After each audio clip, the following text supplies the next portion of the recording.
Все это оборудование под запретом, и можно купить, наверное, только китайское.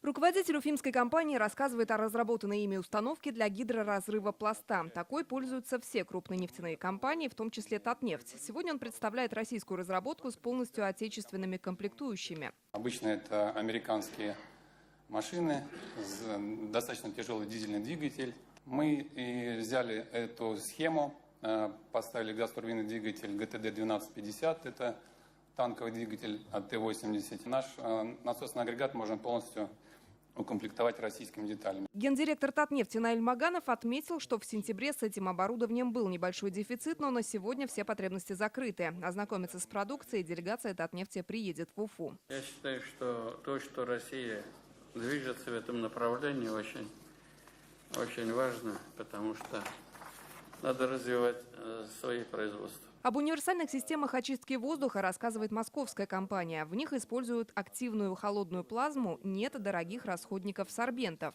Основное наше направление – это все-таки промышленная очистка.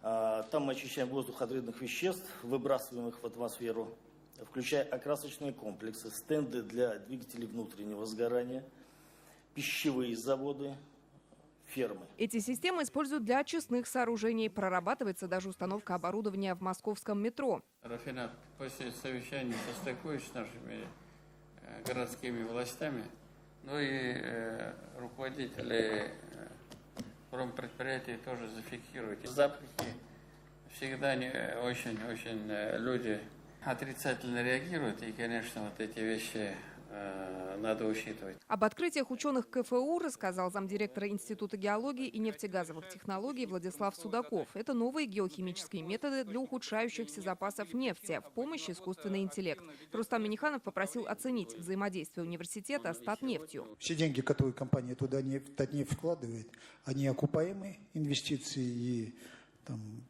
потолок окупаемости не 5 и не 10%. Нормально, да? Да, нормально. Ребята работают с интересом, приходят с новыми идеями постоянно.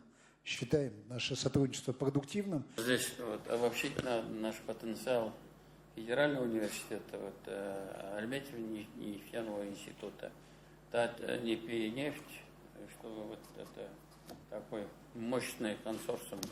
Актуальные вопросы отрасли обсудят и на Татарстанском нефтегазохимическом форуме. Он пройдет с 31 августа по 2 сентября. Как сегодня рассказали, будет 4 международные и 1 всероссийская конференция, а также масштабная выставка, в которой примут участие 180 компаний республики, страны и зарубежья. Он у нас республиканский, но нам нужно стремиться к тому, чтобы делать его федеральным. Компании зарубежные хотят войти на российский рынок, и они все понимают, что это легче всего, быстрее и качественнее сделать через Татарстан. Потому что наши республиканские компании одни из самых эффективных.